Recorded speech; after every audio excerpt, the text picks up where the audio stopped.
We just finished reviewing solubility, which helps us understand how solid and liquid pollutants can be dissolved in liquids.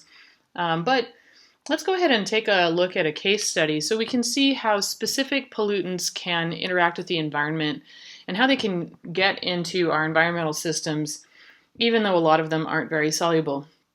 So one of the ones that we're going to look at zinc, and it's going to be a case study because it's going to represent basically all of our metal salts. And these are all ionic compounds. And some of them are soluble in water, some are not. It just really depends on the specific one. But let's look at zinc. And the reason I'm bringing up zinc is because it's one of the lesser known pollutants, but it's actually very commonly used in a lot of household and other products. So if you have a house, you may be familiar that zinc is used in products that are supposed to prevent moss on roofs. And there's a couple of different forms of moss or of zinc that are used as moss killers. And you might imagine that if zinc is preventing moss from growing on roofs, then it probably kills plants. And this is sort of true. It is specifically at higher doses. So zinc is a micronutrient for us as well as for plants. And for plants, they use it for making chlorophyll.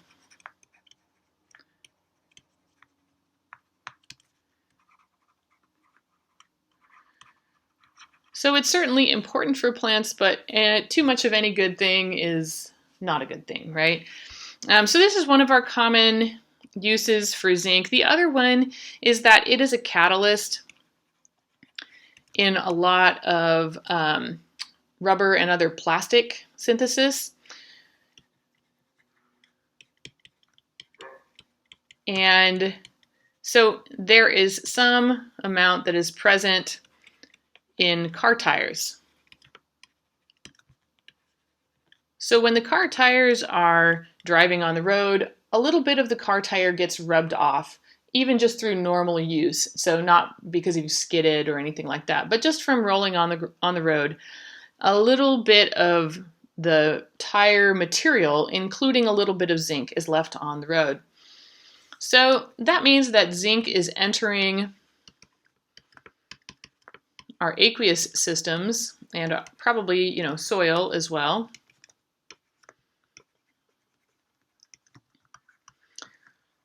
From houses and from roads. And then, of course, from tire waste, if you have junkyards and stuff like that. Of course, they're a source of a lot of different waste, so we're not going to talk specifically about them as a hazard, although they are important for us to keep in mind. So if we look at what forms of zinc are used in these different pieces, for roofs and moss killing, you'll find two different main forms here. We have metal strips, so the metallic form of zinc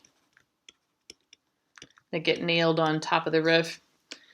And then we also have a zinc sulfate solid powder that gets added. And in tires, we mainly have zinc oxide, which is a catalyst. And zinc oxide is actually present. It's used in a lot of different things. So it's used in paints because it's a white pigment. And so therefore you'll find it in cosmetics too. I mentioned that it's used in tires, but that's not the only synthesis that's used in. So there's a lot of different industrial uses for zinc oxide. So we'll just leave that as a whole bunch. But I do want to actually draw your attention to an interesting website that I found. This is actually from the Australian government, but I've encountered it multiple times when I've been searching on information on pollutants during this course. And so I thought, okay, it's time to finally bring this information to my students. So this is a database where they have collected a bunch of information on different materials and what forms they're in and what they're used for. So it's a really great database to kind of look up, okay, what is this used for? Where does it come from? How much is it going to be present? So you can see zinc oxide is the first one on their list for zinc. And it's used in a lot of different things. You have a lot of different forms of zinc, some of which I'm mentioning. Here's zinc sulfate. They mention it for bleaching and in analytical chemistry, but we also have a lot of different sources of it. So this website here, let me shift this down so you can see the URL. Actually, I'll just link it to our Moodle so you can take a look at it. It's got lots of different information on here, and so it's really been a great resource. It included information on ozone and stuff as well. So it's not just like metallic compounds and everything. All right. So let's take a look at what the chemistry is that's going on for these three different materials and how the zinc is then going to get into our water system. So if we start with the metallic form, we have zinc metal and it's encountering water and somehow it is going to turn into an ion. And the water, of course, is just water, right? I didn't have to include this particularly. So this reaction is slow because this is a solid and it is basically insoluble. And when we think of things being insoluble, it doesn't really mean that it can't dissolve, just that it doesn't dissolve very quickly.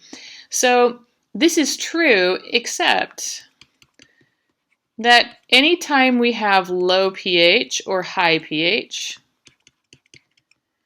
so an acidic or a basic environment, and it doesn't even have to be that high, then this reaction is facilitated a whole bunch. So if we have zinc that encounters, for example, hydrochloric acid, or really any kind of acid, then this is one of those gas-producing reactions where the hydrochloric acid will oxidize the zinc and turn it into an aqueous, in this case, zinc chloride. So we have a redox reaction going on here. So we have our zinc going to zinc 2+, so it's losing 2 electrons. And then we have our hydrogen going from H+ to 0 oxidation number. And so each hydrogen is gaining 1 electron.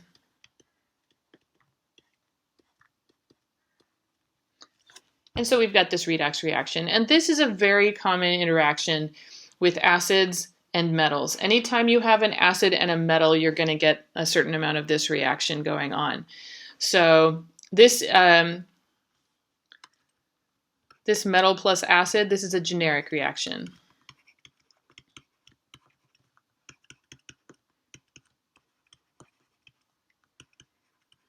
Right, so this is one of the ways that insoluble metals are going to get transformed into aqueous salts. And even weak acids can do a certain amount of oxidizing on these metals. So this is one that it's really important for us to pay attention to. So the second reaction, if we look at zinc oxide as a catalyst, this is insoluble also. And unlike pure metals where I can't find a KSP number out there, an equilibrium constant, for some reason they don't really exist out there, although if I have time I'll maybe talk about this, because this as a redox reaction, there is a redox potential that's associated with this, and you can relate those to equilibrium constants if you want to. So anyway, with something like zinc oxide though, we know how to handle this kind of a reaction. This is an insoluble compound, but if we look up the KSP, we can find that it's not all that insoluble as things go. It's only 10 to the minus 10 here. So if we throw a chunk of zinc oxide into the water and we wait a while, then we know that we can describe this reaction using the equilibrium constant expression. And that if there was no zinc and no oxygen or oxide, in this system beforehand, then I can figure out how much there is afterwards by just recognizing that the amount of zinc and the amount of oxide ion present are going to be equal in this system. So I can take x squared is equal to 3.86 times 10 to the minus 10. And then if I take the square root of this number, this will give me the amount in molarity of zinc that's present in solution. So this will give us 1.96 times 10 to the minus 5 molar. This isn't a strong concentration, but it's also not tiny, right? It's about 20 micromolar, so there's a noticeable amount of zinc that can dissolve, even though zinc oxide is sort of normally considered an insoluble compound. So that's another way that zinc oxide contributes zinc into our environment. But just like with zinc metal, zinc oxide is also one of those materials that can interact with acids and bases to make our zinc more available. So this is going to look a lot like our previous reaction, except we're making zinc chloride and we're making water. And a similar kind of thing would be true if we had some other kind of strong or weak acid. Zinc would just then become a salt with whatever the anion is in that system. And zinc oxide is also vulnerable to bases.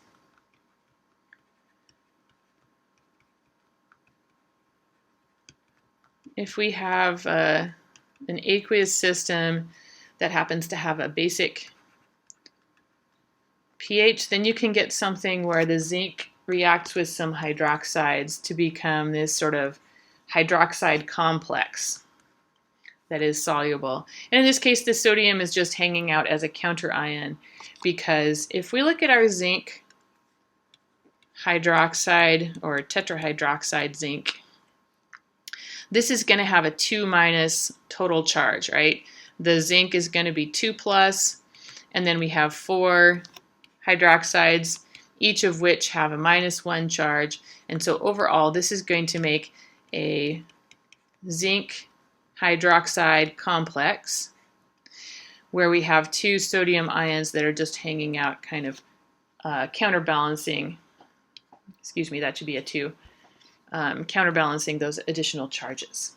Okay, and then the third compound here, zinc sulfate, it's actually zinc sulfate hydrate.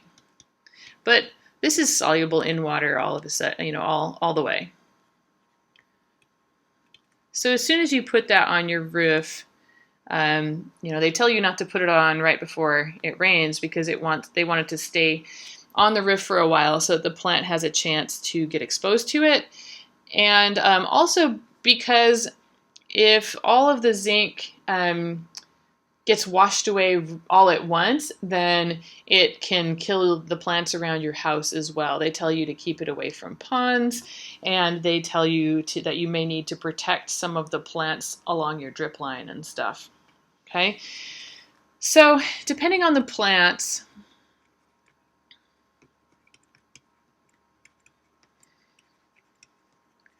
the vulnerability to zinc is going to vary. If you look at some information on zinc as a nutrient, like on gardening websites, they'll tell you that 200 parts per million in the plant tissue is too much.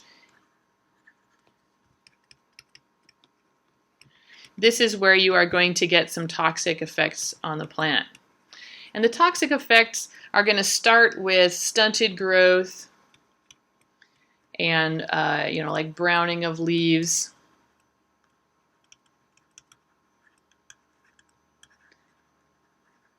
And it's going to move on eventually, of course, to total death, because the zinc at low levels is a micronutrient. Plants need it, as I said, to make chlorophyll. But at higher levels, it's actually going to compete with some of the other micronutrients. So the plants can't absorb the other micronutrients like iron and copper and manganese.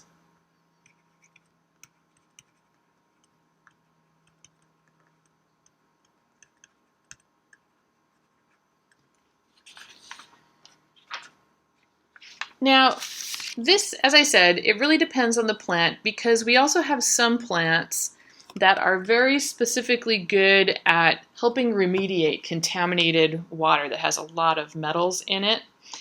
So they can absorb and sequester some of these metals. And cattails are one of these. There are some varieties of reeds. If you look in the literature, there's actually a lot of different ones. Mushrooms have been used in some places to do bioremediation of contaminated sites. And so some plants are much more resistant to this, and these plants mostly sequester the ions so that they aren't uptaking them and absorbing them into their cells. I don't know how they do this. It's pretty cool.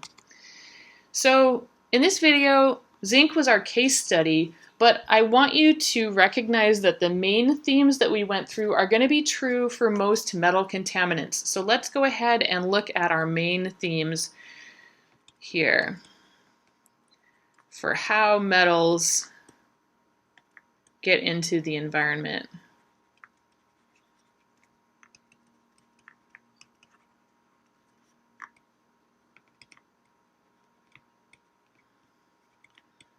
All right, so our first one is probably that pure metals in their metallic form, when they are solid, are not a problem.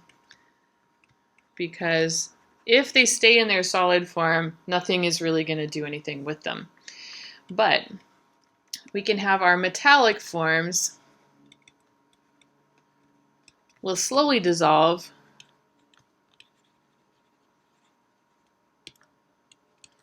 especially if the pH is a little low.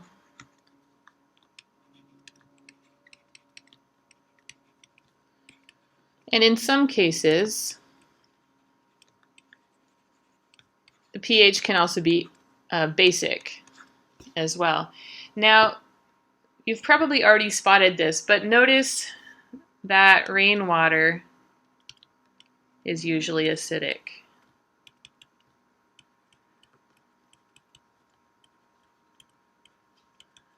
And so rainwater, even if it's not significantly acidic, is still going to affect the amount of metal that is present. It's going to slowly dissolve metals in our environment if they are exposed. Okay? So our third point here is that insoluble salts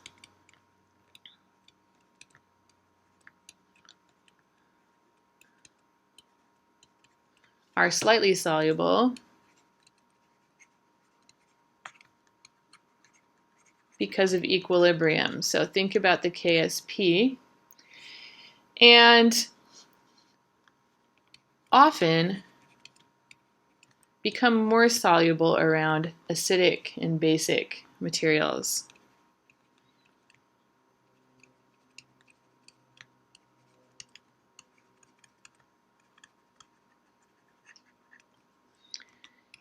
And then we also have that some metal salts are just soluble, so we need to pay attention to those.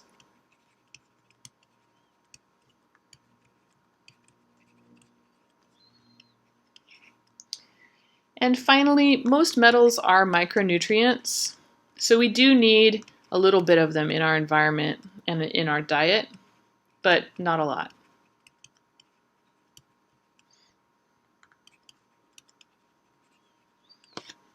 Okay, so hopefully in this video you have absorbed these 5 main points in terms of how our metals are going to get into the environment.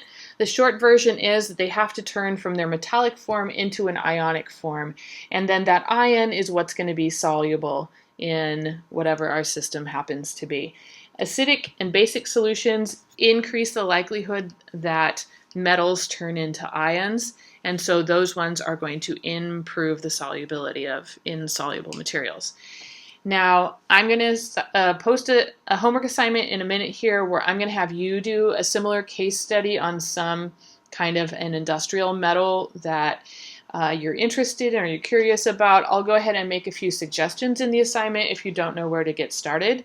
And then you can kind of follow the same sort of path that we did here of looking at what that material is used for, how it might enter the environment, look at some of the chemical reactions that are involved in it. And hopefully this will be some good practice for you.